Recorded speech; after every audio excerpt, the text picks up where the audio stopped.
दुनिया के इतिहास में कुछ ऐसी घटनाएं भी घटी हैं जिनको सिर्फ याद कर लेने मात्र से इंसान के रोंगटे खड़े हो जाते हैं। इन घटनाओं में रहस्य, रोमांच और सत्ता के ऐसे ऐसे दांव-पेच देखने को मिलते हैं कि इंसान हैरान रह जाता है। पूरी दुनिया भर में मशहूर लेखक एच राइडर हैगर्ड ने ऐसा ही एक नॉवल लिखा है जिसका नाम है क्लियोपेट्रा, जो कि ऑब्वियसली मिस्र की अय्याश और सत्ता की भूखी महारानी क्लियोपेट्रा की कहानी है। क्लियोपेट्रा सुंदरता की जीती जागती मूरत तो थी ही, साथ ही वह लोमड़ी जैसी चालाक भी थी। दुनिया का शायद ही कोई ऐसा इंसान होगा जो उसके नाम से परिचित न हो, लेकिन उसकी कहानी पूरी डिटेल में बहुत कम लोगों को मालूम होती है। तो आइए आज सुनते हैं क्लियोपेट्रा की पूरी कहानी एच राइडर हैगर्ड की कलम से। क्लियोपेट्रा अध्याय 1। पुरातत्व खोजी डॉक्टर ने अपने सामने बैठे गांव के आदमी को हैरानी की नज़रों से देखा। उस आदमी की बातें सुनकर उनकी आंखों में आश्चर्य का समुंदर हिलोरें ले रहा था। जो कुछ आपने बताया वो सब बहुत ही अद्भुत है, साथ ही अजीब और रहस्यमय भी, डॉक्टर ने कहा। देवी अजीयर्स की कसम, मैंने जो भी कहा वो बिल्कुल सच है साहब। अरब के इस सुलगते रेगिस्तान में ये जो ठूंठ जैसे खड़े सूखे पहाड़ नज़र आ रहे हैं, उनके आंचल में बसे इस प्राचीन शहर लीबिया की ये सबसे रहस्यपूर्ण कहानी है। हमारे इलाके के अरबों ने ही उस पहाड़ी में बनी कब्र को कभी तोड़ा था और उसमें से बहुत सारी चीज़ें निकालकर आप जैसे लोगों के हाथ में बेच दी थीं। लेकिन उस रहस्यपूर्ण तहखाने में हरमासिस के माँ बाप महंत आमन दंपत्ति के शव आज भी ताबूतों में सेफ हैं, जिनको हाथ लगाने की हिम्मत आज तक कोई नहीं कर सका है, उस ग्रामीण ने कहा। उसके चेहरे पर दृढ़ता के भाव थे। डॉक्टर ने उसे ललचाई नज़रों से घूरते हुए कहा, क्या मैं जान सकता हूँ कि आपको ये जानकारी कहाँ से मिली? उसी तोड़ फोड़ के दौरान कागज़ों के 3 पुलिंदे मिले थे साहब। ऐसी अफवाह सुनी थी हमने, लेकिन वो कागज़ अब कहाँ हैं हम कुछ कह नहीं सकते। उन कागजातों के बारे में कुछ भी ठीक से किसी को पता नहीं है। शायद कोई भी उनको हाथ लगाने की हिम्मत नहीं कर सका। जो कुछ मैंने आपको बताया, इसका अधिकतर हिस्सा मैंने कहानियों के तौर पर अपने बुज़ुर्गों से सुना है। मेरे बुज़ुर्ग लोग अक्सर एक महत्वपूर्ण बात की चर्चा और किया करते थे। महत्वपूर्ण बात कहने का मतलब क्या है आपका? हैरान सा बैठा डॉक्टर थोड़ा संभलते हुए बोला। असल में उनका मानना था कि उस रहस्यपूर्ण कब्रगाह में कोई कीमती खजाना भी छुपा हुआ है। शायद वो जो सारी तोड़फोड़ हुई वो भी उस खजाने के लिए ही हुई थी, लेकिन उस तक कोई पहुंच सका होगा ऐसा सोचना भी मुझे तो असंभव सा लगता है। और आपके ऐसा सोचने के पीछे क्या कारण है? डॉक्टर ने पूछा। देखिए, जो कुछ मैंने सुना था आपसे कह दिया। इसमें कितनी सच्चाई है ये कहना मुश्किल है। कारण ये है कि इन घटनाओं का कोई चश्मदीद गवाह नहीं है। ठीक है, मैं तुम्हारी बात समझ गया। कोई और बात है जो तुम मुझे बताना चाहते हो? साहब, कहानियों के अनुसार उन कागज़ों पर प्राचीन मिस्री भाषा में कुछ लिखा गया है जिसका अनुवाद करना संभव है। कई युग बीत जाने के बाद भी वो कब्रगाह ऐसे साफ सुथरी नज़र आती है जैसे मिस्र के सफाई कर्मचारी दोनों वक्त वहाँ सफाई करते हों, जबकि असल में ऐसा कुछ भी नहीं है। ये क्या कह रहे हो तुम? डॉक्टर के शरीर में सनसनी सी दौड़ गई। ये बात एकदम सच है साहब। ये उन लोगों का कहना है जिन्होंने किसी तरह से उस कब्रगाह तक जाने की हिम्मत की। वहाँ तक पहुँचने का रास्ता बहुत ही संकरा और सुरंग जैसा है। उस सुरंग तक पहुँचने के लिए एक अंधे कुएं से गुजरना पड़ता है। उस कुएं में असंख्य चमगादड़ रहते हैं जिनकी फड़फड़ाहट और टकराने से बड़ा दिल गुर्दे वाला इंसान भी घबराकर चिल्ला पड़े। डॉक्टर कुछ नहीं बोला और रोमांचित सा बैठा रहा। ग्रामीण उठ खड़ा हुआ और उसने डॉक्टर से जाने की इजाज़त चाही। डॉक्टर ने उसे बख्शीश दी, लेकिन ग्रामीण फिर भी कुछ पल खड़ा रहा। शायद बख्शीश के तौर पर मिले पैसे उसे डॉक्टर के अगले आदेश का इंतज़ार करने के लिए बाध्य कर रहे थे। डॉक्टर कुछ पलों तक बैठा गंभीरता से सोचता रहा। उसका खोजी दिमाग उसे एक दुस्साहस भरा फैसला लेने के लिए प्रेरित कर रहा था। अपनी पूरी जिंदगी में वो कभी किसी चीज़ से डरा नहीं था। कुछ पल तक सोचने के बाद डॉक्टर ने उससे कहा, प्लीज़ 2 मिनट बैठो। तुम्हें मेरा एक काम करना होगा। मुझे कुछ आदमियों और ऐसे वाहनों की ज़रूरत है जो पहाड़ी रास्तों को पार करके मुझे वहाँ तक ले जा सकें जहाँ पर वो कब्र बनी हुई है। ये आप क्या कह रहे हैं साहब? तुम्हारी मदद से मैं अपनी मंजिल की तरफ बढ़ना चाहता हूँ और इसके लिए मैं तुम्हें मुँह मांगी कीमत दूंगा। मुँह मांगी दौलत पाकर तो अरब सरदार भी आपकी मदद करने को तैयार हो जाएंगे। वो भी खजाने के प्रति बहुत उत्सुक हैं। ठीक है, तो मुझे उनकी प्रतीक्षा रहेगी, डॉक्टर ने गंभीर स्वर में कहा। और फिर कुछ दिनों के बाद डॉक्टर रहस्य की उन खौफनाक वादियों में उतरा। वहाँ उसे जो अनुभव हुए उनको उसने आत्मकथा की शैली में लिखकर अपने दोस्त को भेजा, एक पत्र के रूप में। पत्र के साथ साथ डॉक्टर ने अपने मित्र को एक रहस्यमयी अंगूठी भी भेजी जो उसके एक अरबी साथी अली ने दी थी। अली को वो अक्सर नासिर कहकर संबोधित करता था। इससे आगे की कहानी अब आप डॉक्टर के ही शब्दों में सुनेंगे। अरब के मरुस्थलों का तपता सूर्य, दूर दूर तक छाई वीरानी में सूरज की किरणों के आग के गोले बरसते हुए ऐसा महसूस होता था जैसे अगले ही पल पूरी सृष्टि भभक कर जल उठेगी। चारों तरफ साएं साएं करता सन्नाटा, कहीं दूर से किसी पक्षी के चहचहाने की आवाज़ तक नहीं सुनाई देती थी। चारों तरफ छाई ये रहस्यपूर्ण खामोशी किसी भी इंसान को रोमांचित कर देने के लिए काफ़ी थी। ऐसे वातावरण में मैं पसीने से तरबतर खच्चर पर सवार अपनी मंजिल की तरफ बढ़ा चला जा रहा था। मेरे साथ मेरा भरोसेमंद अरब युवक नासिर और दूसरे साथी थे। इनको मैंने पैसे के बल पर हासिल किया था। पिछली रात को हमने फिरऔन सैती के आंचल में पड़ाव डाला था और सुबह अपनी मंजिल की तरफ रवाना हो गए थे। सूर्योदय के 1 घंटे बाद तक हमारा सफ़र जारी रहा। उसके बाद तपता सूरज बाधा डालने लगा। बढ़ती गर्मी से धरती ऐसे तपने लगी थी कि हमारा पैदल चलना दुश्वार हो गया था। इसीलिए मैंने दूसरे अरब साथियों के जैसे एक खच्चर पर सवारी गांठी। वे सब के सब गधे और खच्चरों पर सवार थे। मौत जैसे इस रहस्यपूर्ण माहौल में हम अपने लक्ष्य की तरफ आगे बढ़ते जा रहे थे। नासिर मेरे आगे आगे चल रहा था। बाकी अरब युवकों और सरदारों में से कुछ नासिर के साथ चल रहे थे तो कुछ मेरे पीछे थे।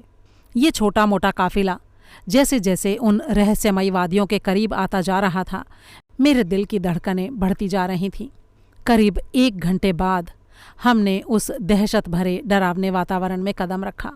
उस गुफा के इर्द गिर्द जो रहस्यमयी वातावरण था वो किसी भी हिम्मती इंसान को सिर पर पांव रखकर भागने को बाध्य कर सकता था।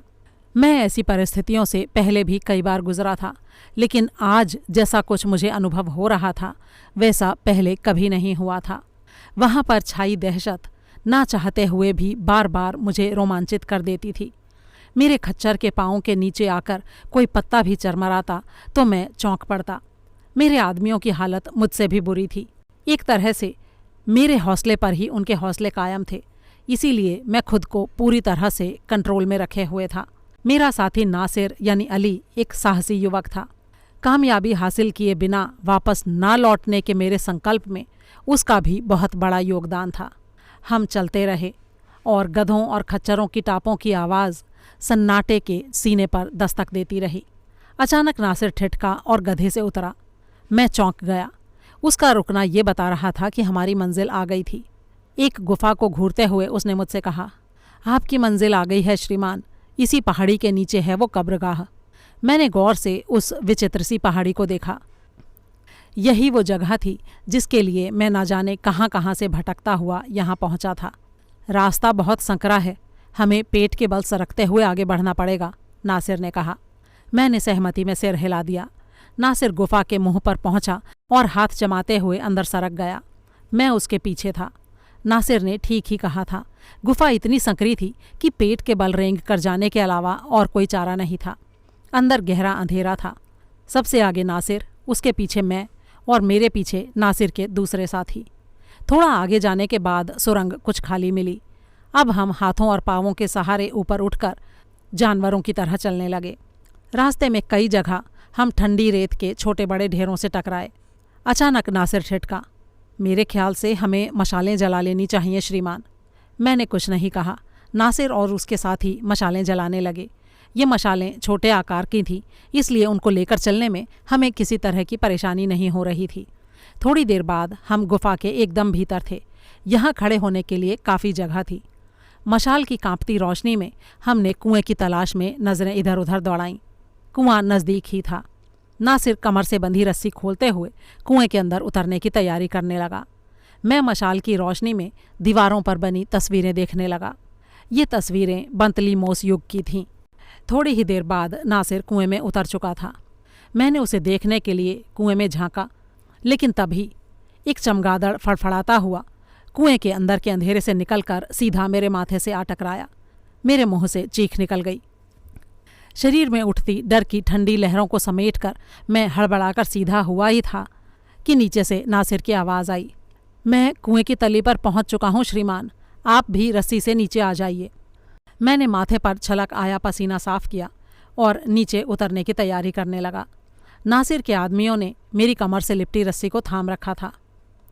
रस्सी के सहारे अंधे कुएं में लटका मैं थोड़ा डरा हुआ नीचे उतर ही रहा था कि मुझे एक हल्का सा झटका लगा और मैं तेज़ी से नीचे सरकने लगा। थोड़ा नीचे जाते ही मुझे नासिर की मशाल की रोशनी दिखाई देने लगी। देखने को ये एक बहुत ही छोटा सा सफ़र था, लेकिन इस सफ़र के दौरान बीतता हुआ एक एक पल मुझ पर किस तरह से भारी गुजर रहा था, इसका एहसास सिर्फ मुझे ही था। नीचे उतरते वक्त पूरे रास्ते बार बार चमगादड़ आ आकर मुझसे टकरा रहे थे। जब मैं नासिर के नज़दीक पहुंचा तो मेरा पूरा शरीर पसीने से तरबतर था और दिल की धड़कनें बहुत बुरी तरह से बढ़ी हुई थीं। घबराने की ज़रूरत नहीं है श्रीमान, हौसला रखिए। अभी तो हमें इस सुरंग में उतरना है। यही सुरंग हमें उस कब्रगाह तक लेकर जाएगी। हाँ हाँ, मैं जानता हूँ नासिर, तुम आगे बढ़ो, मैं तुम्हारे पीछे पीछे हूँ, मैंने कहा। नासिर वाकई गज़ब का दुस्साहसी आदमी था। पलक झपकते ही वो सुरंग में दाखिल हो गया। काफ़ी देर तक हम चलते रहे। फिर हम एक ऐसी जगह में पहुँचे जो काफ़ी खुली खुली सी थी। वहाँ पर घुटन बिल्कुल भी नहीं थी। जब मंद हवा के खुशबूदार झोंके हमारे शरीरों से टकराए तो घुटन और गर्मी से हमें काफ़ी हद तक राहत मिली। वहाँ की छत ज़मीन से करीब 7 फुट ऊंची थी। आपकी मंजिल आ गई है श्रीमान, यही वो मकबरा है, नासिर ने कहा। मैंने उस दिशा में देखा जिधर नासिर ने संकेत किया था। वो एक विशाल कब्र की आकृति थी, आयताकार विशाल कब्र। उसे पत्थरों को काट कर बनाया गया था। उसकी ऊपरी सतह पर मिस्र के पौराणिक देवी देवताओं की तस्वीरें बनी हुई थीं। और जैसा कि उस ग्रामीण ने हमें बताया था, वो जगह वाकई बहुत ही साफ सुथरी थी। इसके भीतरी हिस्से में जाने के लिए हमें इस सुरंग में थोड़ा और आगे जाना होगा श्रीमान। नासिर एक बार फिर से मेरा मार्गदर्शन करते हुए सुरंग के भीतरी भाग में पहुंच गया। वहां पहुंचते ही मेरी सीधी नज़र 2 बड़े बड़े ताबूतों पर पड़ी। मैं ठिठक कर रुक गया और मुझे रुकता देखकर नासिर भी ठिठक गया। मेरी नज़र मशाल की रोशनी में चारों तरफ घूमी और एक जगह जाकर टिक गई। आंखों में हैरानी उभरी और फिर वो एक अनजाने डर में बदलती चली गई। हमारे नज़दीक ही थोड़ी दूरी पर 2 ताबूतों के टूटे फूटे टुकड़े पड़े हुए थे और उन टुकड़ों के नज़दीक ही पड़े थे 2 इंसानी कंकाल। गर्दन से टूटकर उनके लुढ़के हुए सिर ये साबित कर रहे थे कि उस हालत में पड़े उन्हें काफ़ी समय बीत चुका है। दोनों में से एक कंकाल औरत का था और दूसरा पुरुष का। पास ही उनके चमकीले कपड़े पड़े थे। जुगनू के समान चमकती उनकी आभा अभी भी मंद नहीं पड़ी थी। मुझे ऐसा महसूस हुआ जैसे वहाँ के वातावरण में एक रहस्यमयी दहशत और भी ज़्यादा पैनी हो उठी हो। मैं हिम्मत करके आगे बढ़ा और मैंने पुरुष वाला सिर हाथ में उठा लिया। मैं उसे उलट पुलट कर देखने लगा। ये सिर किसी संपन्न और प्रभावशाली इंसान का लग रहा था। मिस्रवासियों की परंपरा के अनुसार उसके दाढ़ी मूँछों के बाल साफ थे। तभी मुझे एक विचित्र सा एहसास हुआ। मुझे यूं लगा जैसे वो ज्योतिहीन भयानक आंखें एक टक मुझे घूर रही हैं। चंद पलों बाद मुझे उन आंखों में करुणा के भाव नजर आने लगे। फिर उनसे रिसकर बहते गर्म आंसू मेरी हथेली को भिगोने लगे। मेरे अंदर डर का एक भभका सा उठा और वो इंसानी खोपड़ी मेरे हाथ से छूटते छूटते बची। मैं जल्दी से नीचे झुका और मैंने उस सिर को वहीं रख दिया जहां वो पहले रखा हुआ था। फिर मेरी नज़र दूसरे कंकाल पर जाकर जम गई। उस औरत के सिर पर कई पट्टियां सी बंधी नजर आ रही थीं, लेकिन फिर भी उनसे झांकता चेहरा साफ घोषणा कर रहा था कि वो कभी अनिंद्य सुंदरी रही होगी। मैं झिझकते हुए उस सिर की तरफ बढ़ा कि तभी नासिर की आवाज़ सुनाई दी, अरे श्रीमान, एक तीसरा ताबूत भी है, ज़रा इधर आइए। मैं उसके पास गया और हैरानी से भर गया। वहाँ पर एक और ताबूत रखा था जो फर्श पर रखा हुआ नहीं बल्कि लापरवाही से फेंका हुआ नजर आ रहा था। मैं उसके भीतर मौजूद शक्ल को देखने के लिए बेताब हो उठा। नासिर, इस ताबूत को खोलने का इंतजाम करो, मैं देखना चाहता हूं कि इसके भीतर क्या है, मैंने कहा। नासिर का चेहरा एकदम पीला पड़ गया। अरे डरने की कोई ज़रूरत नहीं है, मैं तुम्हारे साथ हूं ना, तुम अपना काम शुरू करो। नासिर आगे बढ़ा। उसने पीठ पर कसे थैले से हथौड़ी आदि निकाल ली। थोड़ी देर की कोशिश के बाद वो ताबूत खोलने में कामयाब रहा। उसने डरते डरते ताबूत का ढक्कन उठाया और हमने देखा कि अंदर एक पुरुष की लाश रखी हुई थी। उसे ढीले ढाले कफन में लपेटने की कोशिश की गई थी। उसके घुटने बेतरतीबी से जुड़े हुए थे। ऐसा लगता था जैसे वो उसी तरीके से सो रहा था और उसे अचानक मौत आ गई थी। उसके चेहरे को सुरक्षित रखने के लिए उस पर सोने का पानी पूरी सावधानी से चढ़ाया गया था। तभी मेरी नज़र लाश के निकट रखी एक कागज़ की पोटली पर पड़ी। मैं तेज़ी से आगे बढ़ा और वो पोटली उठाकर थैले में अपने पास रख ली। नासिर ने मुझे घूर कर देखा। मैंने तुरंत उसे उस लाश का कफन उतारने का हुक्म दिया। मैं लाश को भीतर से देखना चाहता था। नासिर ने जब कफन उतारा तो मुझे कफन से चिपका कागज़ों का एक वैसा ही पुलिंदा और नज़र आया। मैंने बड़ी ही सावधानी से उन कागज़ों को अलग किया।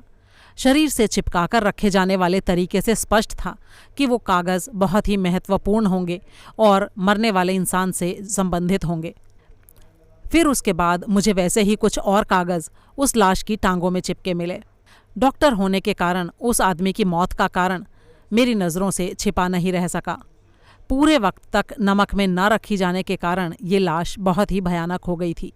मैं अभी उस लाश को देख ही रहा था कि वो अकड़कर छिटकने लगी और उसके टुकड़े बिखरते चले गए।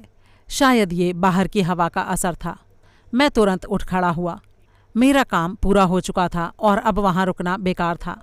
इतनी देर तक मैंने एक अनजानी दहशत की जो पीड़ा झेली थी वो मुझे जल्दी से जल्दी यहाँ से निकल जाने को प्रेरित कर रही थी। मैंने ऊंची आवाज़ में कहा, दोस्तों, आप लोगों के सहयोग से मेरा यहाँ आने का मकसद पूरा हुआ। अब हमें जल्दी से जल्दी यहाँ से निकल जाना चाहिए। मेरी इस घोषणा से सबके चेहरे खिल उठे और हम सब लोग बहुत ही फुर्ती से वहाँ से बाहर निकल आए। अंत में अपने पत्र में डॉक्टर ने लिखा था, मेरे दोस्त, इस लंबे पत्र को पूरा करते करते मेरी उंगलियाँ दर्द करने लगी हैं। मैं बहुत जल्दी लंदन जाऊँगा और हम दोनों मिलकर इन महत्वपूर्ण कागज़ों का अनुवाद करवाएंगे। हो सकता है इससे मुझे किसी रहस्यमयी बड़ी ही रोचक कहानी का पता चले। तुम तो जानते ही हो कि नई नई कहानियों की खोज करना मेरा सबसे प्रिय शौक है। बाकी मिलने पर, तुम्हारा मित्र। पत्र में बस यही लिखा था। फिर जल्दी ही वो समय भी आ गया जब डॉक्टर का जहाज़ समुद्री तूफानों से जूझता हुआ इंग्लैंड के तट पर जा लगा। डॉक्टर जब लंदन पहुंचा तो उसका मित्र बड़ी ही बेसब्री से उसका इंतज़ार कर रहा था। डॉक्टर उससे पूरी गर्मजोशी से मिला और उसने उसे बताया कि वो लाश के पास से मिले उन रहस्यमयी दस्तावेज़ों को अपने साथ लाया है और उसकी इच्छा है कि किसी अनुवादक से मिलकर उन मिस्री शब्दों का अंग्रेज़ी में अनुवाद कराया जाए। डॉक्टर का मित्र मुस्कुराया और बोला, मैं तो जानता ही था कि तुम पहुंचते ही इस बात का जिक्र करोगे, इसलिए मैंने पहले से ही एक ऐसे भाषाविद अनुवादक को खोज लिया है जो मिस्री, अंग्रेज़ी के अतिरिक्त फ्रेंच आदि भाषाएं भी जानता है। अगर तुम चाहो तो अभी इसी वक्त उससे मिलने चल सकते हो। हाँ, मैं तैयार हूँ दोस्त। इन कागज़ों पर कौन सी रहस्यमयी कहानी लिखी गई है ये जानने के लिए मैं बहुत ही बेताब हूँ। जब तक मैं सब कुछ सुन नहीं लूँगा शायद मुझे नींद भी नहीं आएगी। दोनों दोस्त कागज़ के पुलिंदे संभाले उस तरफ बढ़ते चले गए जिधर वो अनुवादक रहता था। दोनों के दिलों में जिज्ञासा का समुद्र हिलोरें ले रहा था। वृद्ध अनुवादक ने उन्हें अपने कमरे में बैठाया, अपनी नाक पर ढुलक आई शीशे वाली ऐनक ठीक की और फिर वो कागज़ों को एक एक करके मन ही मन पढ़ने लगा। सहसा डॉक्टर ने महसूस किया कि उसकी आंखें आश्चर्य से फैल गई हैं। उसके दिल की धड़कनें एकदम से बढ़ गईं। वृद्ध अनुवादक उन कागज़ों से किस रहस्य का रहस्योद्घाटन करने वाला था, ये एहसास ही उन्हें रोमांचित किए दे रहा था। उन कागजी दस्तावेज़ों में काफ़ी देर तक खोया सा रहा। बहुत देर बाद उसने अपना सिर उठाया और बड़े ही प्रसन्न स्वर में बोला, जिन कागजी दस्तावेज़ों को आप लोग मरे हुए शरीरों की दुनिया समझ रहे हैं, असल में वो नहीं है। इन कागज़ों का संबंध एक ऐतिहासिक युग से है। उस युग की उन रोचक और रोमांचक घटनाओं का इसमें बहुत ही विस्तार से ब्यौरा दिया गया है और ये घटनाएं ऐसी हैं जो एक बार तो पूरी दुनिया को चौंका देंगी। डॉक्टर और उसका दोस्त हैरानी से अनुवादक का चेहरा देखते रहे। उन्हें कुछ सूझ नहीं रहा था कि वे क्या बोलें। वृद्ध की अनुभवी आंखों ने उनकी जिज्ञासा को भांपा और वो बोला, क्लियोपेट्रा का नाम तो आप लोगों ने सुना ही होगा। जी हाँ, वही जो मिस्र की महारानी थी, जिसके अनिंद्य सौंदर्य ने अपने युग में ऐसे खूनी इतिहास को जन्म दिया जिसके लहू की गंध आज भी नील नदी के पानी में घुली हुई है। आपने ये जो दस्तावेज हासिल किए हैं, ये उस युग के खूनी इतिहास के बारे में बताते हैं, जिसके बारे में जानने के लिए आज पूरी दुनिया बेचैन है। आपके साहस को धन्यवाद अदा करते हुए अब मैं इनका अनुवाद करूंगा और उस युग की सबसे संघर्ष भरी और खूनी गाथा को पूरी दुनिया के सामने रखूंगा। क्लियोपेट्रा इतनी खूबसूरत थी कि उसकी एक सामान्य सी नज़र ही बड़े से बड़े सूरमाओं को उसका दीवाना बना देती थी। वो उसके लिए मर मिटने को तैयार हो जाते थे। उस दीवानगी के आलम में वो ये भी भूल जाते थे कि वो औरत औरत नहीं, बल्कि एक ऐसी खूबसूरत जहरीली नागिन है जिसकी सुंदरता का जहर जिस भी पुरुष की नसों में घुल जाए वो 2 कदम भी नहीं चल पाता और तड़प तड़प कर अपनी जान दे देता है। अच्छा, ये तो बताइए कि इन कागज़ों को लिखा किसने है? डॉक्टर ने सवाल किया। भाषाविद ने कहा, इन कागज़ों पर जो शब्द लिखे हैं वो हरमासिस नाम के एक सूरमा की भटकती आत्मा की करुण पुकार हैं, जो आज भी मिस्र के पुराने महलों में क्लियोपेट्रा क्लियोपेट्रा पुकार रही है। साथ ही उन मरे हुए लोगों का भी विवरण है जिन्होंने सुंदरता की उस मूर्ति के कदमों में अपने प्राण गंवा दिए। हरमासिस और एंटोनी उस युग के बहुत ही प्रसिद्ध योद्धा थे। हरमासिस का यह आत्मस्मरण मिस्र की उस सभ्यता की याद दिलाता है जो मिस्र के देवताओं के साथ सदा सदा के लिए डूब गई। इनको पढ़कर एक तरफ जहां आप लोग क्लियोपेट्रा के अनुपम सौंदर्य से फूटती जहरीली तपिश को अपने शरीर पर महसूस करेंगे, वहीं आपकी मुलाकात देवी इजलीस के साथ साथ शारमन नाम की एक ऐसी औरत से भी होगी जिसका प्यार हमेशा हमेशा के लिए अधूरा ही रह गया। हरमासिस का हश्र रोंगटे खड़े कर देने वाला है। उसने स्पष्ट शब्दों में स्वीकार किया है कि क्लियोपेट्रा के जाल में फंसकर वो अपने देवताओं और ईश्वर तक को भूल गया था। ठीक है, आप सब कुछ लिखने की कृपा करें ताकि आपके इस काम से पूरा विश्व लाभ उठा सके, डॉक्टर ने कहा। वृद्ध ने सहमति में गर्दन हिलाई और अपने काम में व्यस्त हो गया। उसने जो लिखा वो कुछ इस तरह से था। मैं हरमासिस, मिस्र के राज सिंहासन का अकेला वारिस, एबिडोस में सोने वाले मिस्र के देवता एजियर्स, जिसे मिस्र के लोग ईश्वर समझकर पूजा करते हैं, उनकी सौगंध खाकर कहता हूँ कि मैं अपनी इस आत्मकथा में जो कुछ भी लिखूंगा वो सब कुछ सच होगा और सच के सिवाय कुछ नहीं होगा। जिस दिन क्लियोपेट्रा का जन्म हुआ उसी दिन मैंने भी अपनी माँ के पेट से जन्म लिया था। ये संयोग था या प्रकृति का कोई खेल, कहना मुश्किल है। मैंने अपना बचपन मिस्र के लहलहाते खेतों में चौकड़ियाँ भरते हुए गुजारा। आज भी जब मैं जीवन के उन खुशनुमा दिनों की याद में डूबता हूँ तो मुँह से बरबस ही आह निकल जाती है। कितना प्यारा, कितना स्वच्छंद होता है बचपन। लेकिन मेरा बचपन अभी परवान भी नहीं चढ़ पाया था कि भाग्य ने मुझे एक बड़ा झटका दिया। मेरी माँ की मृत्यु हो गई।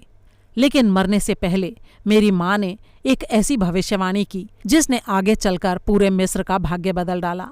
हुआ ये कि शरीर छोड़ने से पहले मेरी माँ ने अपनी एक पुरानी संदूकची से चमकता हुआ एक शाही मुकुट निकाला और मेरे सिर पर रख दिया। इस पर वहाँ इकट्ठे पड़ोसी और मेरे पिता आमन महंत के सारे दोस्त हंसने लगे। उनके लिए इससे बड़ा हास्य का विषय और भला क्या हो सकता था। मेरे पिता का एक मित्र बोला, मरते वक्त ये औरत ज़रूर अपना दिमागी संतुलन खो बैठी है। इसका ये सोचना कि मैसेडोनिया के राजाओं का शासनकाल समाप्त हो गया है निहायत ही हास्यप्रद है। हाँ, सच कहते हो दोस्त, मेरी पत्नी सिर्फ भावनाओं में बह रही है और कुछ नहीं, मेरे पिता ने कहा। जवाब में मेरी माँ ने उन पर एक लापरवाह दृष्टि डाली, ठीक उस तरह जैसे उनकी बातों का, उनकी सोचों का कोई महत्व ही ना हो। फिर वो मेरी तरफ मुड़ी और मुझे अपने सीने से लगाकर मेरे सिर पर अपनी हथेली फिराने लगी। मेरे बच्चे, तू कोई साधारण मानव है ऐसा विचार भी कभी मन में मत लाना। तू फराओ वंश का चश्मे चिराग है। अपनी रगों में बहते पवित्र फराओ लहू का सदैव ध्यान रखना और भूलकर भी अकर्मण्यता की नाव पर सवार मत होना। अत्याचार का ख्याल तो कभी मन में लाना भी मत। अगर तुम इंसानियत की राह पर चले और तुमने मेरी बातों का ध्यान रखा तो तुम इन विदेशी मैसेडोनियाई शासकों को मिस्र से उखाड़ फेंकोगे। फराओ वंश के पूर्वजों की धरोहर ये ताज उस वक्त तुम्हारे सिर पर कैसा लगेगा, इसकी कल्पना से ही मैं रोमांचित हो जाती हूँ।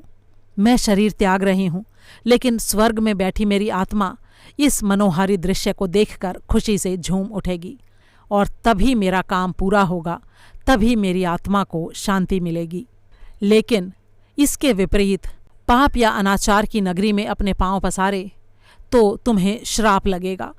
देवताओं के साथ साथ प्रकृति के गुस्से को भी तुम्हें झेलना होगा। मिस्र की धरती, मिस्र के निवासियों की आशाओं के सूरज हो तुम। अगर तुमने कर्तव्य और न्याय का रास्ता छोड़ा तो तुम्हारा नाम इतिहास में काले अक्षरों में लिखा जाएगा। लोग तुमसे नफरत करेंगे। इसलिए मेरे बच्चे, मेरी बातों का ख्याल रखना और प्रकृति और अपने देवताओं की कृपा से कभी दूर मत जाना। बस मुझे जो कहना था मैंने कह दिया। अब अलविदा। इसके बाद मेरी माँ शरीर छोड़कर स्वर्ग की ओर प्रस्थान कर गईं। मैं माँ के शव से लिपटकर बुरी तरह रोने लगा। मेरे पिता ने कुछ देर मुझे रोने दिया, फिर मेरे सिर पर हाथ फेरते हुए रुंधे गले से बोले, ये समय रोने का नहीं है मेरे बच्चे, अपने कर्तव्य का पालन करने का है। मरने से पहले तेरी माँ तेरे बारे में जो कुछ कह गई है वो भविष्य में ज़रूर सच होगा। अगर तू धर्म और मानवता की रक्षा करते हुए कर्तव्य के रास्ते पर चलता रहा तो बिना किसी शक मिस्र की राजगद्दी तुझे मिलेगी और तू उसका राजा बनेगा। धैर्य रख बेटा, मिस्र के निवासियों के रूप में तेरा भविष्य तुझे पुकार रहा है।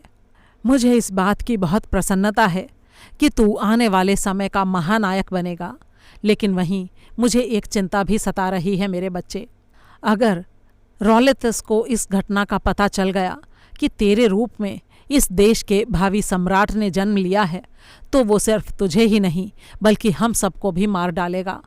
आज जहाँ तू हमारे मकानों को गर्व से सिर उठाए खड़े देख रहा है, कल यहाँ पर धूल उड़ती नजर आएगी। मैंने देखा कि मेरे पिता की इस बात से सबके चेहरे निस्तेज पड़ गए थे। पिता ने आगे कहा, भाइयों, इस मकान के खिड़की दरवाजे बंद कर लो और मेरे साथ मिलकर कसम खाओ कि इस घटना और भविष्यवाणी के बारे में कहीं भी कभी भी एक शब्द भी नहीं बोलोगे। सभी लोगों ने एक स्वर में कहा, हम सौगंध खाते हैं, हम मिस्र के राजा की इस ताजपोशी का जिक्र कहीं नहीं करेंगे। सब लोग अपनी सौगंध पर अडिग भी रहे, लेकिन कहते हैं ना कि दुर्भाग्य परछाई से भी दबे पांव आता है। और फिर एक दिन वही हुआ। उन आदमियों में से एक आदमी मेरे पिता आमन महंत से किसी कारणवश नाराज़ हो गया और वो हमसे विद्रोह करके राजा रॉलेतस के दरबार में जा पहुंचा और उसने पूरी घटना उसे बता दी। सारी बातें सुनते ही रॉलेतस आग बबूला हो उठा। कुछ ही देर बाद शाही सैनिक भूखे शेर की तरह हमारे घर पर झपट रहे थे। उस समय मेरे पिता घर पर नहीं थे। घर पर सिर्फ मैं और हमारी नौकरानी थी। उसका नाम था आतो। आतो बहुत ही वफादार और हमारी शुभचिंतक थी। उसने शाही सैनिकों को देखा तो तुरंत समझ गई कि जिसका मेरे पिता को डर था वही बात हो गई है। मेरी मौत एकदम सामने खड़ी थी। उसने मन ही मन मुझे किसी भी कीमत पर बचाने का निर्णय लिया, लेकिन मुझे बचाने की कोई तरकीब उसकी समझ में नहीं आ रही थी। फिर अचानक उसके दिमाग में एक तरकीब आई। आतो का एक नाती था जिसकी उम्र मेरी ही उम्र के आसपास थी। उसने अपने कर्तव्य की राह में अपने नाती की बलि चढ़ाने का फैसला कर लिया। मुझे पकड़ने के लिए राजा ने सैनिकों का एक दल भेजा था। सैनिकों का सरदार आतो को देखते ही गरजा, ए बुढ़िया, कहाँ है मिस्र का वो भावी सम्राट? जल्दी बता, वरना हम उसे तो खैर ढूंढ ही लेंगे, लेकिन साथ में तेरी भी गर्दन काटकर राजा के सामने रख देंगे। आतो डर से कांप उठी, लेकिन उसने खुद पर कंट्रोल रखा और कोमल स्वर में बोली, आप लोग यहीं बैठिए, मैं आपके लिए शरबत बनाकर लाती हूँ। फिर वो उन्हें बिठाकर भीतर चली गई। उसने मुझे कबाड़ घर में छिपा दिया और शरबत बनाकर बाहर निकल गई। देर होती देखकर सरदार गुस्से से लाल पीला हो रहा था। आतो को देखते ही वो चिल्लाया, तू मिस्र के उस भावी राजा को हमारे सामने पेश करती है कि नहीं? हमें यहाँ शरबत पीने और इंतजार करने के लिए नहीं भेजा गया है। जी बहुत अच्छा हुजूर, अभी लाती हूँ, कहकर वो फिर से भीतर गई और अपने सो रहे नाती को उठाकर सरदार के पास पहुँच गई। ये लीजिए, ये है वो जिसकी आपको तलाश है। ठीक कहा तूने, अब देख हम अपने दुश्मनों का नामो निशान कैसे मिटाते हैं। और अगले ही पल सरदार की तलवार लपलपाई और बच्चे का सिर धड़ से अलग होकर फर्श पर लुढ़कने लगा। आतो इस भयंकर दृश्य को देखकर सिर थामकर बैठ गई और फटी फटी आंखों से अपनी बेटी के जिगर के टुकड़े के उस करुण अंत को देखती रही। उस मासूम की पीड़ा, उसकी चीखें सब जैसे उसके गले में ही घुटकर रह गई थीं। सैनिकों में से एक ने आगे बढ़कर मृत पड़े बच्चे के खून में सने सिर को उठाया और फिर वे सब बाहर निकल गए। थोड़ी देर बाद आतो की बेटी बाजार से लौटी तो वहाँ का दृश्य देखकर स्तब्ध रह गई। थोड़ी ही देर में मेरे पिता आमन महंत भी वहाँ आ गए। बिलखती आतो की बेटी और पगलाई सी आतो को जब उन्होंने देखा तो वे सब कुछ समझ गए। कैसे हुआ ये सब? आतो ने रुंधे गले से अटकते हुए सब कुछ सुना दिया। मेरे पिता ने तुरंत आतो, उसके दामाद और बेटी को एक सुरक्षित स्थान पर पहुंचाया और ये अफवाह उड़ा दी कि रौलेतस के सैनिकों ने मेरा कत्ल कर दिया है। उसके बाद उन्होंने आतो के नाती को अपना दत्तक पुत्र बना लिया है। इस तरह मैं पूरी सतर्कता के घेरे में परवरिश पाने लगा। आज जब मैं वो सब सोचता हूँ तो मेरे कंठ से एक आह सी निकल पड़ती है। काश मुझे आतो ने ना बचाया होता, मेरी जगह अपने नाती की बलि ना दी होती तो कितना अच्छा होता। एक तरफ तो उसका नाती बच जाता और दूसरी तरफ मैं जीवन भर इस गफलत भरे मोड़ पर ना पहुंचता। खैर, जो होना था वो तो हो चुका था। वक्त गुजरता रहा। मेरे दुश्मन खुश थे कि उन्होंने अपने सबसे बड़े शत्रु मिस्र के भावी सम्राट को समाप्त कर दिया। जिस दिन आतो के नाती का कत्ल हुआ उस दिन यूनान के राजा ने अलेक्जेंड्रिया में एक जोशीला उत्सव मनाया जो कई दिनों तक चलता रहा। आतो के नाती को मारकर वो पूरी तरह संतुष्ट हो गया था। समय का चक्र अपनी गति से घूमता रहा। बचपन से जब मेरे कदम किशोरावस्था की तरफ बढ़े तो मेरी उचित शिक्षा के साथ साथ देवी देवताओं की जानकारी देने का क्रम भी साथ साथ चलता रहा। मैं धीरे धीरे सब कामों में कुशल होता चला गया। जब मैं युवा हुआ तो लोग मेरी बलिष्ठ गोरी देह, काले घुंघराले बालों और नीली आंखों को देखकर रश्क करने लगे। मेरे कुछ साथियों को शेर के शिकार का शौक था। जब वो शिकार के रोचक संस्मरण सुनाते तो मेरा मन भी शेर के शिकार को मचल उठता, लेकिन मेरे पिता मुझे हमेशा इसके लिए रोक देते। वो कहते, जिनको संसार में आकर बड़े बड़े काम करने हों उन्हें शेर के शिकार जैसे छोटे कामों में अपनी एनर्जी नष्ट नहीं करनी चाहिए, और तुम्हें तो ईश्वर ने इससे सैकड़ों गुना बड़े काम करने के लिए भेजा है। जब मैं अपने पिता से उन बड़े कामों के बारे में पूछता तो वो कहते कि समय आने पर बताएंगे। इस पर मेरा मन कुछ उदास सा हो जाता। मैं शिकार के प्रति और ज़्यादा सम्मोहित होकर सोचने लगता कि मेरे शिकार करने में आखिर ऐसी क्या परेशानी है। एक दिन तो मेरे एक साथी ने हद ही कर दी। हुआ ये कि उसने एक शेर का शिकार किया था। खुशी से पागल सा हुआ वो उस शेर की लाश को कंधे पर रखकर नाचने लगा। साथ ही वो अपनी बहादुरी की डींगें भी हाँकता जा रहा था। फिर जब उसने मुझे खुद को देखते हुए देखा तो वो मेरा मजाक उड़ाने लगा। उसने मुझे कायर, बुज़दिल और भी न जाने क्या क्या कहा। उसकी बातें सुनकर मैं अंदर ही अंदर छटपटा कर रह गया, लेकिन मैंने कहा एक शब्द भी नहीं। कुछ दिनों बाद मेरे उसी दोस्त शालू से मेरी फिर मुलाकात हुई। उसने मुझे हिकारत भरी नज़रों से देखा और मेरा मजाक उड़ाते हुए बोला, हाँ, शेर का शिकार करने का साहस है तुम में? नहर के किनारे वाले वन में एक बड़ा भयंकर शेर आदमखोर बन गया है। उसकी दहशत से पूरी बस्ती थर थर काँप रही है। अगर अपनी गणना पुरुषों में करते हो तो चलो मेरे साथ और करो शिकार उस आदमखोर शेर का। जब मेरे जैसा वीर पुरुष तुम्हारे साथ है तो फिर तुम्हें डर किस बात का है? मैंने इस बार भी उसकी बात का कोई जवाब नहीं दिया। इस बात पर वो थोड़ा तिलमिला गया और अपने व्यंग्य बाण मुझ पर चलाने लगा। फिर से चुप हो गए तुम? ठीक है, घर जाओ और बूढ़ी औरतों से अपने घुंघराले बालों में कंघी करवाओ और सुगंधित तेल लगवाना मत भूलना। मैं तो भूल ही गया था कि शेर का शिकार करना तुम जैसे बच्चों का काम थोड़े ही है। ये तो हम जैसे शेर दिल नौजवानों का काम है। इस बार मैं अपने ऊपर संयम नहीं रख पाया। मेरी आंखें गुस्से से सुलग उठीं और शरीर आवेश से कांपने लगा। मैं गुस्से से चिल्लाया, ज्यादा बकबक मत कर शालू, चल मुझे बता वो शेर कहाँ है, फिर देखना कि कायर मैं हूं या तू। शालू ने कभी कल्पना भी नहीं की थी कि मैं उससे ऐसे शब्दों में भी बात कर सकता हूँ। उसने बड़े ही हैरानी से मेरी तरफ देखा। अच्छी तरह सोच ले बच्चे, ये मामला लोमड़ी या गीदड़ों के शिकार का नहीं है, शेर के शिकार का है। और शेर के शिकार पर निकलने से पहले बड़े बड़े दिल गुर्दे वाले इंसान भी थर्राया करते हैं। हाँ हाँ जानता हूँ, लेकिन ये मेरा आखिरी फैसला है शालू। हम दोनों अभी वहां जाएंगे और उस शेर का शिकार करेंगे, लेकिन तुम मेरे साथ अकेले चलोगे। हमेशा की तरह अपने साथ 15-20 आदमी लेकर नहीं जाओगे। ये मुकाबला हम दोनों के बीच है, इसलिए सिर्फ हम दोनों ही चलेंगे और हम दोनों में से कौन शेर का शिकार करता है वो तुम्हें खुद ही पता चल जाएगा। एक पल के लिए मैंने उसके चेहरे के रंग को फक पड़ते देखा, लेकिन अब मेरे साथ चलने के अलावा उसके पास और कोई रास्ता नहीं था। उसने अपना तीर कमान और शिकारी चाकू संभाला और मैं लपक कर अपना प्रिय भाला ले आया। हम दोनों नहर के किनारे के जंगलों की तरफ बढ़ने लगे। ये जंगल बहुत ही घना और डरावना था। काफ़ी देर तक भटकने के बाद एक जगह की नम मिट्टी में मुझे शेर के पंजों के ताज़े निशान दिखाई दिए। मुझे आगे बढ़ने को तैयार देखकर शालू थोड़ा घबराते हुए बोला, देखो मित्र, तुम्हें शेर के शिकार का अनुभव नहीं है। मैं पुराना शिकारी हूँ। मैं जानता हूँ कि कब क्या और कैसे करना है। मैं अपने तीर जंगल में प्रक्षेपित करता हूँ। ये ज़रूर उस दुष्ट शेर का खात्मा कर देंगे। मैं मन ही मन हंसा। जो शालू इतना बहादुर बनता था, इस वक्त वो कैसी कायरों जैसी बातें कर रहा था।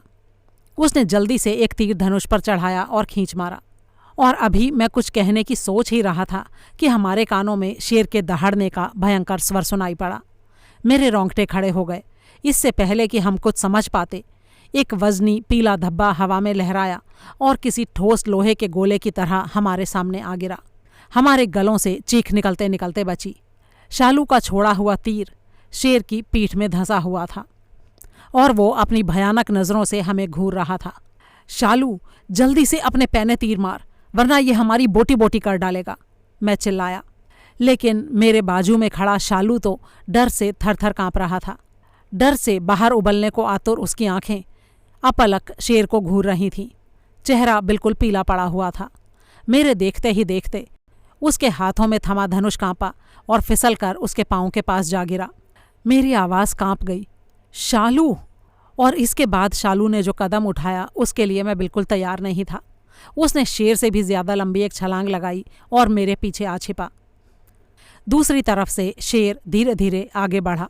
मुझे उसके रूप में अपनी तरफ आती भयंकर मौत साफ दिखाई दे रही थी। बचने की कोई भी तरकीब दूर दूर तक नजर नहीं आ रही थी। तभी शेर ने पुट्ठे से कोड़े और फिर से छलांग लगा दी। मैं जैसे पत्थर की मूर्ति में तब्दील हो गया। भयंकर मौत अब मेरे ऊपर छलांग लगा चुकी थी। लेकिन ये क्या? शेर ने छलांग तो ज़रूर लगाई, लेकिन वो मेरे सिर के ऊपर से गुजरता चला गया। अब परिस्थिति ये थी कि शेर मेरे पीछे था और मेरे पीछे शालू छिपा हुआ था। शालू ने ये अजीब सा संयोग देखा तो डर के मारे उसकी और भी घिग्गी बंध गई। शेर फुर्ती से उछला और उसके खूनी पंजे की एक भरपूर छाप शालू के सिर पर पड़ी। शालू का सिर ऊंची पहाड़ी से गिरी मिट्टी की हंडिया में तब्दील हो चुका था। उसके कंठ से चीख भी नहीं निकल पाई थी और उसका भेजा छिटक गया था। अब शालू तो मर चुका था और अब मेरी बारी थी। मुझे अकेला देखकर शेर धीरे से गुर्राया और फिर उसने फिर से छलांग लगा दी। मैं डर के मारे सेहर उठा। मेरी नज़र अपनी तरफ बढ़ती हुई उस शेर रूपी मौत पर स्थिर हो गई।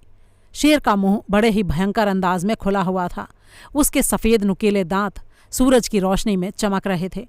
और उसी पल मेरे मन में विचार आया कि जब मौत आनी ही है तो क्यों ना अंतिम सांस तक संघर्ष करते हुए मरूं। ये सोचकर मैंने अपना भाला संभाल लिया और फिर जैसे ही शेर मेरे सिर के निकट पहुंचा, मैंने थोड़ा पीछे हटते हुए अपना भाला उसके खुले मुंह में ठूंस दिया। शेर की घुटी घुटी सी चीख वातावरण में गूंज गई।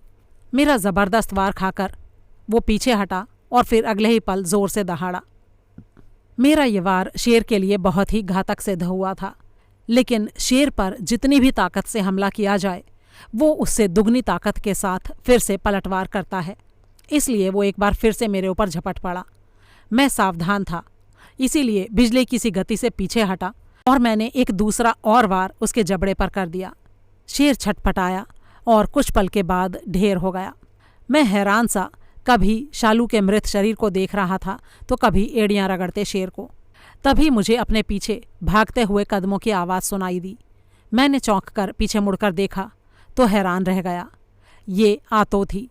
ज़रूर वो दूर से ही मुझे शेर से संघर्ष करते हुए देख रही थी। मेरे नज़दीक पहुंचकर मुझे सीने से लगाकर वो बोली, बेटे हरमासिस, आज जो तूने करके दिखाया है वो सिर्फ तेरे ही वश की बात थी। मिस्र के भाग्य विधाता, मिस्र के निवासियों के भावी फराओ सम्राट, ईश्वर तुझे सदा सलामत रखे, तुझ पर देवताओं की कृपा बनी रहे और प्रकृति तुझे कोई कष्ट ना दे। मैं मुस्कुराया और मैंने कहा, अरे आतोबी, इस मामूली शेर का शिकार करके मैंने ऐसा कौन सा बड़ा काम कर डाला है? मुझसे पहले भी पता नहीं कितने सूरमा ऐसे हुए हैं जिन्होंने निहत्थे ही शेर का शिकार किया है।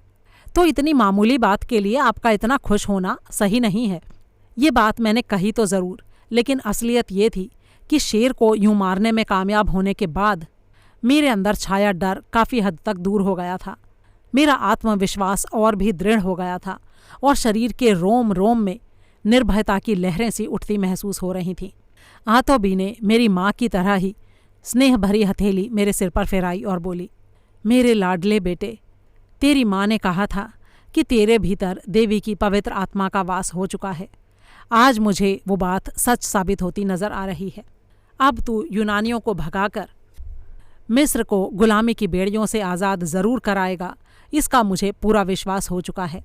लेकिन तुझसे मेरी एक प्रार्थना है मेरे बेटे, तू कभी भी पाप, अत्याचार और अनाचार की तरफ आकर्षित करने वाले विचारों को अपने दिल में कभी भी जगह मत देना। साथ ही नीली आंखों वाली खूबसूरत गोरी औरतों से हमेशा दूर रहना। ऐसी औरत के नज़दीक जाने से तुझे नर्क जैसा कष्ट भोगना पड़ सकता है मेरे बच्चे। अरे आतोबी, एक बात बताइए, आप मुझे ये बार बार मिस्र का सम्राट क्यों कह रही हैं? मैं तो एक सामान्य सा नागरिक हूँ। ओह, लगता है तेरे बचपन की उस घटना को तू भूल गया है मेरे बच्चे। हाँ, और ऐसा स्वाभाविक भी है, उस वक्त तू काफ़ी छोटा भी था। मैं कुछ समझा नहीं आतोबी। जवाब में आतोबी ने मेरी माँ द्वारा की गई मेरी ताजपोशी से लेकर अपने नाती की दुखद मौत तक की सारी कहानी मुझे सुनाई। आखिर में वो बोली, राजा रौलेतेस की नज़र में तो वो बालक मर चुका है जिसकी ताजपोशी की गई थी।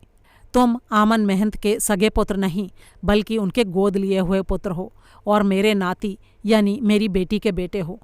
लेकिन तुम्हारे पिता और मेरा परिवार अच्छी तरह से जानता है कि तुम कौन हो। तुम हो मिस्र के उद्धारक, जिसे बचाने के लिए मैंने अपने नाती को कुर्बान कर दिया। ये बात जब मिस्र के निवासियों को मालूम होगी तो गुलामी की जंजीरों में जकड़ा उनका मन मोर की तरह नाच उठेगा। उनके अंदर एक नया उत्साह, एक नया जोश पैदा हो जाएगा। लेकिन उनको ये बात बताएगा कौन आतोबी? मैं बताऊंगी। मैं उन सब के सामने इस रहस्य को खोलूंगी। लेकिन एक बात का ध्यान रखना मेरे बेटे, मेरी इस हिदायत को कभी भी मत भूलना।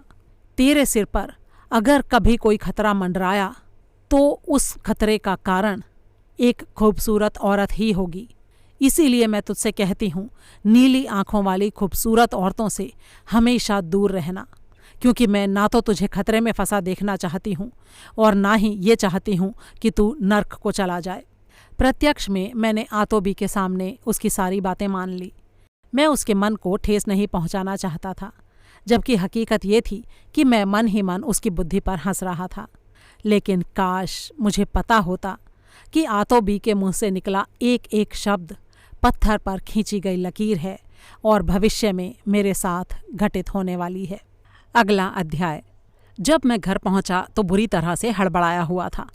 मुझे लग रहा था कि मेरे पिता यानी बड़े काहन मुझे ज़रूर डांटेंगे।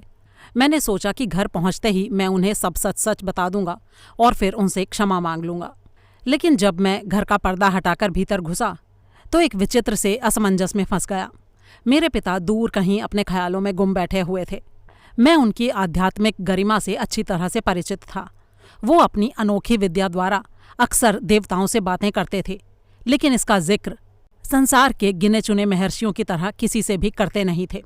मुझे देखकर उन्होंने खोए से स्वर में कहा, बेटा हरमासिस, तुम मेरी आज्ञा के बिना ही शेर के शिकार पर आमादा हो गए। मैं माफ़ी चाहता हूँ पिताजी, लेकिन आपको ये बातें कैसे पता चलीं? देखो बेटा, भविष्य की घटनाओं का महत्व मेरे सामने एक खुले किताब से अधिक नहीं है।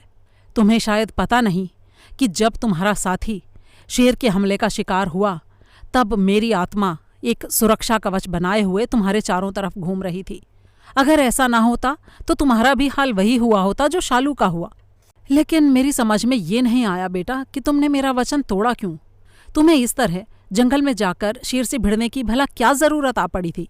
असल में पिताजी, वो शालू मुझे कायर कह रहा था। उसने मुझसे कहा कि या तो मेरे साथ शिकार पर चलो, नहीं तो खुद को बुज़दिल करार दो। फिर मैं खुद पर काबू नहीं रख सका और उसके साथ चला गया। तुमने संयम का सहारा छोड़कर एक बहुत बड़े अच्छे मौके को अपने हाथ से गंवा दिया है बेटा। दरअसल शालू नाम के उस युवक को देवताओं ने भेजा था तुम्हारे संयम और विवेक की परीक्षा के लिए। लेकिन अफसोस कि तुम क्रोध और जोश में आकर संयम और विवेक का दामन छोड़ बैठे, और इसीलिए देवताओं ने वो काम कुछ समय के लिए टाल दिया है जो वे तुमसे करवाने वाले थे। ये आप क्या कह रहे हैं पिताजी? समय आने दो बेटा। इंसान को समझाने वाला समय ही होता है, और फिर जिसका भविष्य समय के ही हाथों में सुरक्षित हो उसे मैं क्या समझाऊंगा। हाँ, मैं ये ज़रूर जानना चाहता हूँ कि आतो ने तुमसे क्या कहा है। मैंने पिता को सारी बात बता दी। उन्होंने गौर से मुझे देखते हुए कहा, तुम्हें उसकी बात पर किस हद तक यकीन है? ज़्यादा नहीं है पिताजी। सबको पता है कि आतो बी की दिमागी हालत थोड़ी ठीक नहीं है, इसलिए उसकी बातों पर विश्वास करने का तो सवाल ही नहीं उठता। बिल्कुल गलत मेरे बेटे। ऐसा विचार भी अपने मन में मत लाना। आतो के मुंह से निकली एक एक बात सच है। त्याग की देवी है वो। ये बात एकदम सच है कि उसने तुम्हें बचाने के लिए अपने नाती की बलि दे दी। तुम्हें शायद पता नहीं है कि ये विदेशी शासक हमें गुलाम बनाने के बाद शक्ति और ताकत के मद में चूर होकर फराओ के वंशजों को चुन चुनकर खत्म करने पर आमादा हो रहे हैं। लेकिन साथ ही ये लोग राजगद्दी के लिए आपस में लड़ते भी रहते हैं। अभी हाल ही में एक नया राजकुमार गद्दी पर बैठा है, लेकिन उसकी बहन ने ही उसके खिलाफ बगावत कर दी है और राज्य हासिल करने के लिए मदद मांगने वो रोम गई है। क्लियोपेट्रा नाम की ये लड़की अपने भाई को सिंहासन से हटाकर खुद मिस्र की महारानी बनना चाहती है। वसीयत के मुताबिक उसके भाई को राज्य का आधा हिस्सा उसे देना चाहिए था, लेकिन भाई ने नहीं दिया, और यही उस लड़की की असंतुष्टि का कारण है। इस बात की पूरी उम्मीद है कि वो रोम की किसी सेना को मदद के रूप में साथ लेकर अपने भाई से आ भिड़ेगी।